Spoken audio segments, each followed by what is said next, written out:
حضرت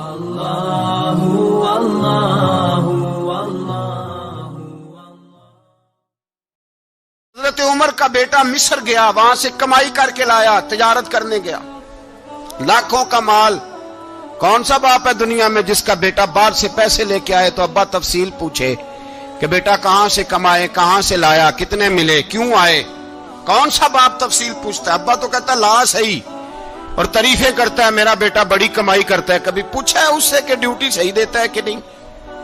کبھی پوچھا ہے کہ تو ایمانداری کی روزی لاتا ہے کہ حرام کی کماتا ہے؟ یہ باپ کی ذمہ داری ہے، یہ اماں کی ذمہ داری ہے۔ پھر کہتا ہے بیماری کیسے آ گئی، پریشانی کیسے آ گئی؟ تو نے کبھی سوال کیا اپنی اولاد سے؟ حضرت عمر فاروق رضی اللہ تعالیٰ عنہ کا بیٹا مصر سے پیسے کما کے لایا تو جناب عمر نے بلایا، فرمایا بیٹے اتنی تو تیرے پاس راس ہی نہیں تھی، تھوڑے سے تو پیسے لے کے گیا تھا، اتنی کمائی کیسے ہو گئی؟ اتنے تو پیسے نہیں تھے صاحب، کہاں سے کمائی لائے؟ اس نے کہا ابا جی وہ جو میرے چچا ہے نا مصر کے گورنر، آپ کے دوست، انہوں نے میری مدد کی ہے۔ فرمایا جتنے لوگ گئے تھے سب کی ہے مدد اس نے؟ کہا نہیں صرف میری کی۔ فرمایا تیری کیوں کی؟ تیری کیوں کی؟ کہا حضور آپ کے دوست ہیں۔ فرمایا چپ کر، حضور انہوں نے مجھے اتنے پیسے دیے، میں نے کاروبار میں ڈالے تو نفع آیا تو میں ان کی رقم دے کے۔ فرمایا خاموش ہو جا، باقی جتنے لوگ گئے تھے سب کی مدد کی اس نے؟ کہا نہیں حضور صرف میری کی۔ فرمایا اس نے تیری مدد نہیں کی، اس نے خلیفہ کے بیٹے کی مدد کی، اس لیے کہ وہ خلیفہ کو اپنے حق میں نرم کر سکے۔ فرمایا آدھا مال تیرا ہے، آدھا مال غنیمت کا ہے، مال خزانہ کا ہے، مسلمانوں کا ہے، اس لیے کہ تو جو وہاں سے مال کما کے لایا ہے وہ اپنے باپ کے خلیفہ ہونے کی وجہ سے کما کے لایا ہے، لہذا رکھ ادھر۔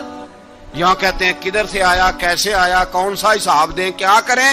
او بھائی حضرت عمر رضی اللہ تعالیٰ عنہ کا اپنی اولاد کے بارے میں یہ رنگ ہے۔ ایک جنگ سے نا خوشبو آئی، خوشبو بڑی مہنگی ہوتی تھی، عرب میں خوشبو آج بھی بڑی مہنگی ہے، وہ زیادہ استعمال کرتے ہیں۔ میری باتوں کی سمجھ آ رہی ہے میرے بھائیوں؟ بڑی مہنگی خوشبو تھی۔ جب وہ خوشبو آئی تو حضرت عمر نے کہا، گھر میں پہلے پہنچی حضرت عمر کے، چونکہ زیادہ عورتیں استعمال کرتی تھی گھر کے اندر خوشبو، مرد بھی لگاتے تھے۔ حضرت عمر نے اپنی بیوی سے کہا، آپ کی زوجہ تو تھی وہ بڑی خوشبو کو پسند کرتی تھی۔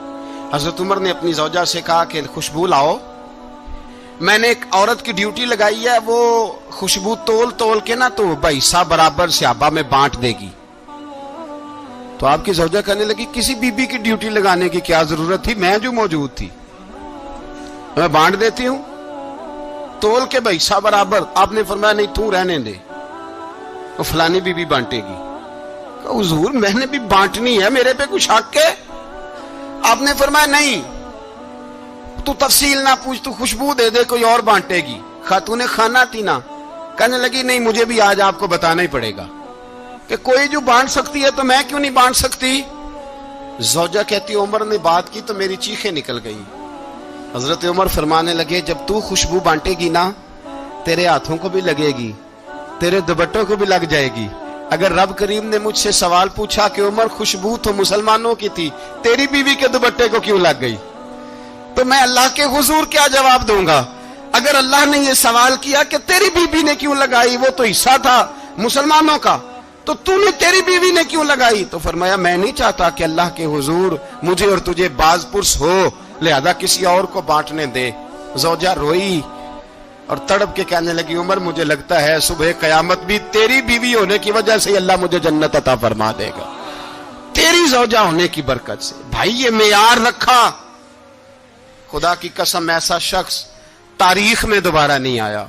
اتنا بڑا آدمی، اتنا بڑا شخص، اتنا بڑا آدمی، اور پھر رنگ یہ ہے کہ عمر 22 لاکھ مربع میل کا حکمران، 22 لاکھ، اور کھجور کے درخت کے نیچے مٹی کا ڈھیلا لے کے سو گئے ہیں، پرواہ کوئی نہیں، کوئی مسئلہ ہی نہیں۔ دو غلام ساتھ بیٹھے تو ایک روٹی حضرت عمر نے گھر سے منگوائی، تھوڑا سا سرکہ، تو غلام کہنے لگے ہم نے بھی کھانی ہے۔ فرمایا کوئی حرج نہیں، روٹی کو پیٹ بھر کے کھانا ضروری تو نہیں، 3 حصوں میں بانٹ لیتے۔ ایک آدمی آیا ہوا تھا مصر کا رہنے والا ملنے کے لیے، اس نے پوچھا عمر کدھر ہے؟ تو کہا وہ ادھر جاؤ مسجد میں بیٹھے ہوں گے. اور واپس آیا تو کہنے لگا وہاں تو 3 غلام بیٹھے ہیں, ایک روٹی بانٹ بانٹ کے کھا رہے ہیں, لگتا ہے کئی دنوں سے روٹی نہیں ملی. کہا 3 غلام تو کوئی نہیں, وہاں 2 ہی تھے, تیسرے تو امیر المومنین تھے. اس نے کہا نہیں 3 غلام ہیں, کپڑے بھی ایک طرح کے پہنے ہوئے, بلکہ 2 کے تو پھر صحیح ہیں, تیسرے کے تو زیادہ ماڑے ہیں. کپڑے بھی ایک طرح کے, کھانا پینا بھی ایک طرح کا, اور ان کا نشست برخاست بھی ایک طرح کی ہے, لہذا کوئی فرق نہیں. حضرت ابو ہریرہ کہتے ہیں میں لے کے آیا, اور جناب عمر کو جب میں نے کچی زمین میں تامت سمیٹ بیٹھے دیکھا تو میں رو پڑا. میں نے اس مصر سے آنے والے کو کہا تو اس کے جلوے دیکھ, اگر اس کی ذات میں اتنا حسن ہے تو محمد عربی کا مقام کیا ہوگا. یہ مقام غور ہے, مقام غور. 10 محرم کو لوگ دیگے پکائیں گے نا, نہیں پکانی ہے, کوئی بول دے نہیں ہاں نہ نہیں کر دے. پروگرام بدلیا تو نہیں دی عید کی کہ وہی کام شروع ہوا ہے لاسٹ ٹائٹ ہونے والا. کیوں جی, پکنی ہے نا دیگیں 10 محرم کو انشاءاللہ تعالی, ہم بھی پکائیں گے انشاءاللہ, یہاں بھی پروگرام ہوگا. تو 10 محرم کو جو دیگ پکنی ہے تو ایسا نہیں ہو سکتا کہ 1 محرم کو حضرت عمر کے نام کی بھی کوئی پک جائے. اگر امام حسن حسین کے نام کی دیگیں پکیں تو جو امام حسن حسین کے سے پیار کرنے والے, جو امام حسن حسین سے, ہم لوگوں نے بھی عجیب رٹا اپنایا ہے نا. ہم لوگ بات کا ایک پہلو دیکھتے ہیں, دوسرا نہیں دیکھتے. حضرت امام حسن اور حسین کو بھی نبی پاک نے شہید کہا, اور جناب عمر کو بھی رسول اللہ نے خود شہید فرمایا. فرمایا شہید ہے, خود فرمایا اپنی زبان سے کہ یہ شہید ہے, خود میرا عمر شہید ہے. تو ان کے نام کی دیگ نہیں پکنی چاہیے, اس طرف نہیں ہماری توجہ ہونی چاہیے.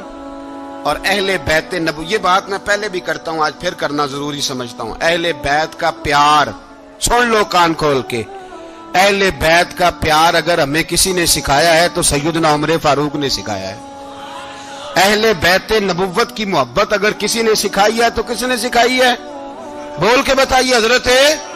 حضرت عمر نے. اہل بیت کا پیار ہمیں حضرت عمر نے بول کر کے سکھایا ہے. بھائی یاد رکھیں,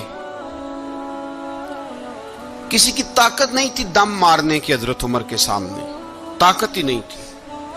کیسر و کسرا کانپ جاتے تھے, جرت ہی نہیں کرتے تھے حضرت. اور ہمارے تو تعلقات بڑے ہیں نا غیروں سے. حضرت ابو موسیٰ اشعری رضی اللہ تعالیٰ عنہ فرماتے ہیں میرا منشی سائی تھا, وہ کاتب کہتے تھے وہ لوگ, میرا حساب کتاب عیسائی تھا. تو فرماتے ہیں ایک دن میں نے وہ سارا حساب کتاب لین دین کے حضرت عمر کو دکھائے تو فرمانے لگے جس نے لکھے ہیں اس کو بلاؤ. کہنے لگے وہ ضرور مسجد نہیں آ سکتا. کیوں نہیں آ سکتا؟ کہنے لگے وہ عیسائی ہے. کہتے ہیں حضرت عمر جلال میں آ گئے. آپ فرمانے لگے جنہیں رب دور کرتا ہے تم کیوں قریب کرتے ہو؟ جنہیں اللہ دور کرتا ہے. فرمایا تم غیروں کو اگر عہدے دو گے تو اپنوں کا کیا بنے گا؟ اگر تم غیروں کو عہدے دو گے تو اپنوں کا. یہ سوچ ہے جو آج برما کے مسلمانوں کے لیے بھی ضروری ہے. کہا اگر تم غیروں کو عہدے دو گے تو اپنوں کا. ہم نے غیروں کو عہدے دیے تو دیکھا نا اپنے کس طرح کاٹے جا رہے ہیں. غیروں کو جو عہدے دے دیے جرانے سارے غیروں سے, روز دعویٰ ہوتا ہے چین ہمارا سجن ہے, چین ہمارا دوست ہے. او بھائی دوست ہے تو اس سے کہو نا کہ برما تو تمہاری ایک چھوٹی سی ریاست ہے, چین کے بغیر تو وہ سانس بھی نہیں لے سکتا. اس کو کہو نا اس حکومت پہ دباؤ ڈالے. لیکن ہم لوگوں نے غیروں کو عہدے دیے تو اپنے پس گئے. حضرت عمر کہتے تھے ذمی کا ہم ادب کریں گے, ذمی کافر کا ہم, ایسا کافر جو مسلمان ریاست کو قبول کرے, بدامنی نہ پھیلائے. ایک آدمی کو آپ نے دیکھا آنکھوں سے نابینا ہے اور بھیک مانگ رہا ہے, تو حضرت عمر کو نظر آ گیا. فرمایا کون ہو؟ اس نے کہا میں یہودی ہوں. فرمایا بھیک کیوں مانگتے ہو؟ کہا جب تک تندرست تھا مسلمانوں کو جزیہ دیتا تھا, بوڑھا ہو گیا ہوں کیا کروں. حضرت عمر نے گھوڑے کی پشت پہ بٹھایا, کافر کو گھوڑے کی پشت پہ بٹھایا اور بٹھا کے مدینے لائے. حضرت علی شیر خدا وزیر خزانہ تھے. فرمایا علی اس کا وظیفہ جاری کرو. کہا یہ کون ہے؟ فرمایا یہ یہودی ہے لیکن یہ ہمیں جزیہ دیتا رہا, بوڑھا ہو گیا بیچارہ, بھیک مانگنے پہ مجبور ہے, ہماری حکومت کے اندر رہتا ہے, اس کا پورا وظیفہ جتنا خرچہ اتنا وظیفہ لگاؤ. حضرت علی کہتے ہیں میں وظیفہ لگا رہا تھا اور وہ میرے نبی کا کلمہ پڑھ رہا تھا, وہ رسول اللہ کا کلمہ پڑھ رہا تھا. یہ مزاج, یہ نہیں کہ کافر. حضرت عمر نے گورنروں کو خط لکھے تھے کہ زبردستی کسی کو مسلمان نہیں کرنا, جہاں ان کی عبادت گاہیں بنی ہو گرانی نہیں, کوئی مندر کوئی گرجا ضائع نہیں کرنا. اسلام سب کو جینے کا موقع دیتا ہے، پر بےایمانوں، ظالموں، بدذاتوں، تمہیں یہ کہتا ہے کہ ہم تمہیں جینے کا موقع دیتے، تم بھی مسلمانوں کو جینے کا موقع دو۔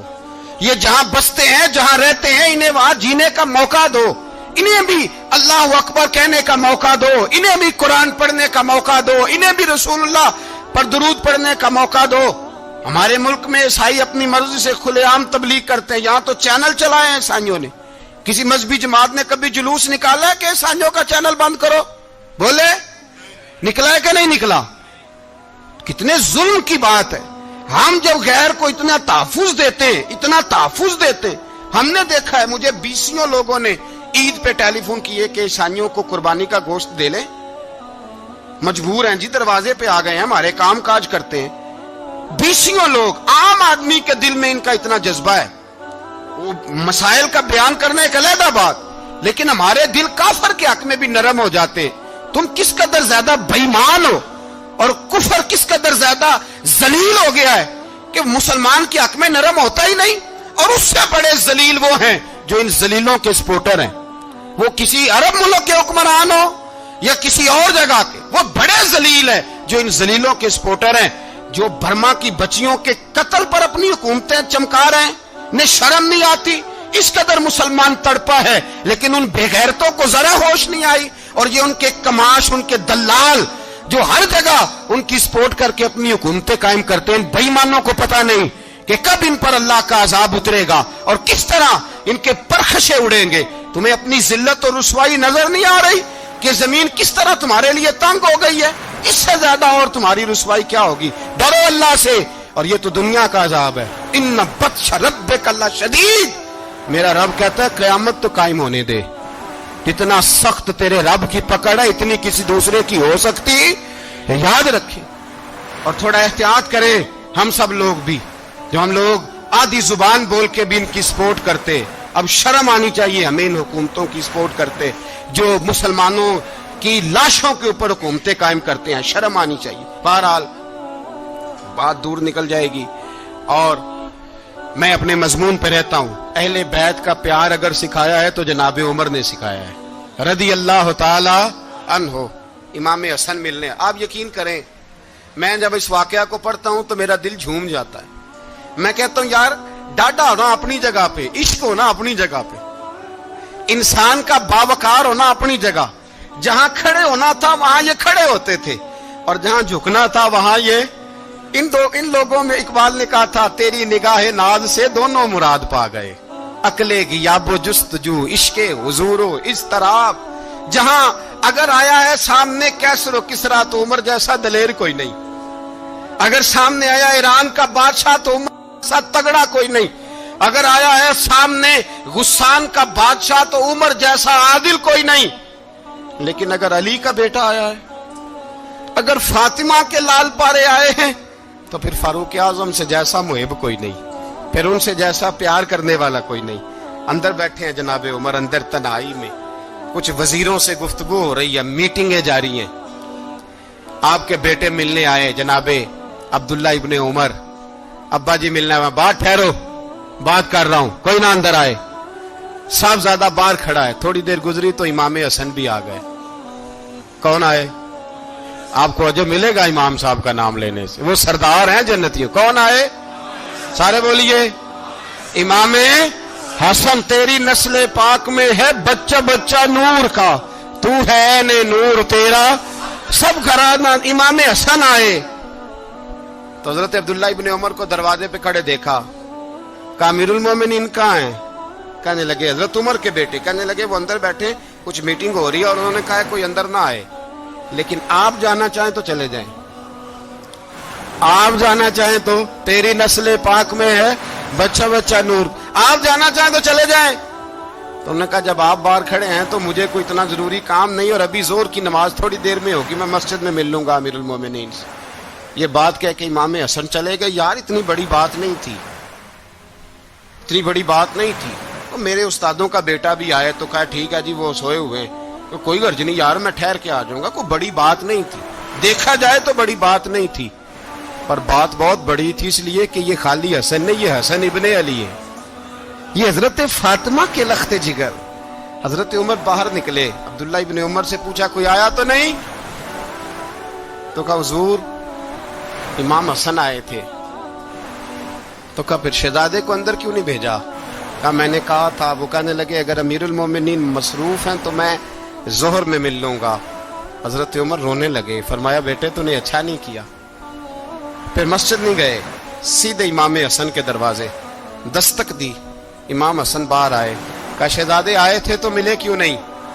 تو امام حسن کہنے لگے حضور آپ کا اپنا بیٹا دروازے پہ کھڑا تھا, آپ کا اپنا بیٹا دروازے پہ کھڑا تھا, اور منع بھی کیا تھا آپ نے تو میں زور میں مل لیتا. حضرت امام حسن فرماتے ہیں جوش جذبات میں جناب عمر نے سر سے پگڑی اتار دی. جوش جذبات میں کہنے لگے حسن میرے بیٹے کا اور آپ کا کیا مقابلہ؟